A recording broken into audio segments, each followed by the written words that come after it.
कि organic compounds जो होते हैं वो कार्बन के कंपाउंड्स होते हैं। अब कार्बन के कंपाउंड्स में है तो सबसे पहले हम ये देख लें कि कार्बन और कार्बन का नेचर। तो कार्बन एटम का सिंबल हो गया C और इसका एटॉमिक नंबर होता है 6। अफबाउ प्रिंसिपल के हिसाब से ये इसमें से डिस्ट्रीब्यूशन होता है इलेक्ट्रॉन्स का 2 और 4। आउटर मोस्ट ऑर्बिट में हो गए इसके 4 इलेक्ट्रॉन्स हो गए। 2 शेल हैं, ये हो गई हमारी K शेल और ये हो गई हमारी L शेल। अब इसका इलेक्ट्रॉनिक कन्फिग्रेशन देख लें हम। इलेक्ट्रॉनिक कन्फिग्रेशन कैसा होगा? पहली शेल 1 में K शेल में क्या हो जाएगा? सिर्फ लगा होगा 1s, तो 1s में 2 इलेक्ट्रॉन्स हो गए। इसके बाद में दूसरी शेल जो आउटर मोस्ट है उसमें 2s, ये 2 इलेक्ट्रॉन्स हो गए। इसके बाद में p ऑर्बिटल, और p ऑर्बिटल में आपको मालूम है 3 एक्सिस के हिसाब से this is px, py and pz, 2px, 2py and 2pz। तो 2 और 2 4 और 6 इलेक्ट्रॉन्स हैं। एक इलेक्ट्रॉन ये हो गया और एक इलेक्ट्रॉन ये हो गया। अब कार्बन का जो इलेक्ट्रॉनिक कन्फिग्रेशन है उसके पास में 2 अनपेयर्ड इलेक्ट्रॉन है, और 2 अनपेयर्ड इलेक्ट्रॉन होने का मतलब क्या हुआ कि कार्बन को जो है वो बाईवैलेंट होना चाहिए, इसकी वैलेंसी 2 होनी चाहिए। लेकिन majority of the organic compounds में अगर आप देखें तो उसमें कार्बन की वैलेंसी जो है, for example CH4 simple compound, chloroform, carbon tetrachloride, ethane, इन सब के केस में जितने भी कंपाउंड्स हैं इसमें से देखें तो इसमें से कार्बन की वैलेंसी जो है वो कितनी हो रही है? कार्बन की वैलेंसी है 4। दैट मीन्स कार्बन जो है वो टेट्रा कोवैलेंसी शो करता है। टेट्रा मीन्स 4, तो टेट्रा कोवैलेंसी शो करता है। और जबकि यहाँ पर हो रहा है 2 ही अनपेयर्ड इलेक्ट्रॉन हैं, तो ये 4 वैलेंसी कैसे हो सकती है? ये सिर्फ ये पॉसिबल तब हो सकता है कि जब ये चारों इलेक्ट्रॉन्स जो हैं ये बॉन्ड बनाने में, बॉन्डिंग में पार्टिसिपेट कर रहे हों। तो अब ये तो कहलाती है हमारी ground state configuration. Ground state configuration. अब इसमें से क्या हो रहा है कि आउटर मोस्ट ऑर्बिट्स जो है इसके अंदर 2s तो हमारी कंप्लीट है, 2 इलेक्ट्रॉन्स हो गए इसमें से। लेकिन 2px वाली जो है, 2px वाले में x में 1 इलेक्ट्रॉन है, y में 1 इलेक्ट्रॉन है, और z जो है वो कैसी है? खाली है। ठीक। अगर इसमें से थोड़ी सी 2s और 2p के ऑर्बिटल्स जो हैं उनमें एनर्जी में डिफरेंस बहुत स्लाइट डिफरेंस है।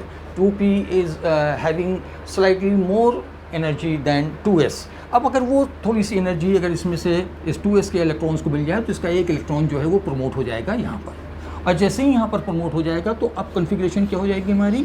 2s में 1 इलेक्ट्रॉन बचा, px, py, px और py में पहले से ये 2 इलेक्ट्रॉन थे, और एक इलेक्ट्रॉन यहाँ का 2s का जो है वो माइग्रेट हो गया कहाँ पर? 2pz में, और ये हो गया हमारा 1s2। 1s2 चूँकि पहली ऑर्बिटल है, अंदर वाली है, k वाली है, इसकी बात नहीं कर रहे हैं हम। बात किसकी कर रहे हैं? l वाले की, जो सेकेंड वाली है, ये वाली।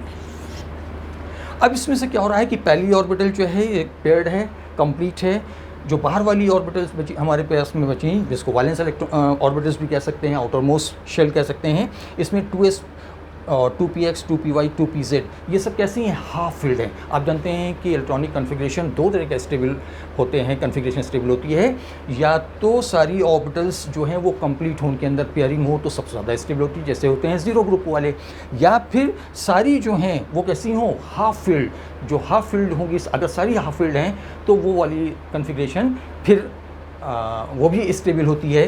तो यहाँ पर क्या हो रहा है? इसमें से 2s जो है वो तो फील्ड है, और ये वाली जो है 2 हाफ फील्ड है और एक जो है एम्प्टी है। तो इसके कंपैरिजन में ये वाली कन्फिग्रेशन कार्बन की ज़्यादा स्टेबल है। तो कार्बन में अब जब ये इसमें से ये 4 इलेक्ट्रॉन्स, 4 इसमें से ये इलेक्ट्रॉन्स हो गए, तो अब ये जब ऑर्बिटल्स बॉन्डिंग करेंगे और ये से मीथेन या इस कोई कंपाउंड्स बनाया तो अराउंड ये 97 किलो कैलोरी पर मोल एनर्जी रिलीज करते हैं। इसका मतलब यह हुआ कि 4 बॉन्ड्स बनाने के बाद में ये कंपाउंड ज़्यादा स्टेबल हो जाते हैं।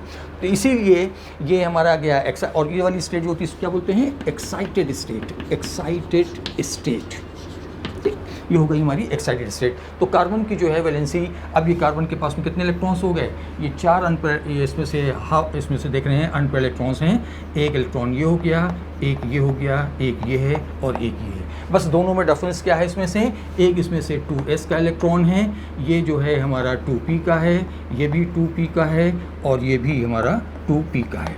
इसका मतलब ये हुआ कि कार्बन में 3 इलेक्ट्रॉन्स जो हैं p वाले हैं और एक s वाला है। तो अगर ये मीथेन बन रहा है तो मीथेन में हमारे पास में 2 तरह के बॉन्ड होने चाहिए। मीथेन में 3 बॉन्ड्स जो बन रहे हैं ये वाले बॉन्ड्स, तो इसमें से जो p वाला इलेक्ट्रॉन यूज़ हो रहा है, यहाँ पर जो है वो 2s वाला इलेक्ट्रॉन्स हो रहा है। और 2s की एनर्जी जो होती है आपको मालूम है कैसी होती है, कम होती है। और जब ये कम होती है तो ये वाला बॉन्ड जो है वो ज़्यादा स्टेबल होना चाहिए इन तीनों की कंपैरिजन में। जबकि मीथेन हो या कार्बन की जो चारों वैलेंसीज होती हैं, आप जानते हैं इसके चारों बॉन्ड्स जो होते हैं कैसे होते हैं, सिमिलर होते हैं, आइडेंटिकल होते हैं। ये in every respect these 4 bonds are identical and equal in nature। ये 2 साइंटिस्ट थे, 2 केमिस्ट थे आपके, लीबेल एंड जे वांट हॉफ। और जे वांट हॉफ जो हैं, इन दोनों ने, ये दोनों जो हैं एक ही टाइम के हैं लेकिन दोनों ने इंडिपेंडेंटली काम किया हुआ है। दोनों अलग अलग काम कर रहे थे और दोनों एक ही कंक्लूजन पर पहुंचे और इन्होंने दोनों जो थ्योरी दी और वो ये दिया कि कार्बन की जो 4 वैलेंसी है, ये जो टेट्राकोवैलेंसी है, ये टेट्राकोवैलेंसी कैसी है, they are equivalence in nature, they are similar and identical in nature in respect of shape और एनर्जी। तो अब इसके जो चारों बॉन्ड्स हैं या इसमें 4 वैलेंसीज हैं और चारों वैलेंसी जो हैं इसकी वो कैसी हैं, इक्विवेलेंस नेचर है इनका, इक्विवेलेंट हैं ये, आइडेंटिकल हैं, इक्वल हैं ये। तो इस इक्विवेलेंस नेचर को एक्सप्लेन करने के लिए एक हाइपोथेसिस दी गई और उस हाइपोथेसिस को हम बोलते हैं हाइब्रिडाइजेशन।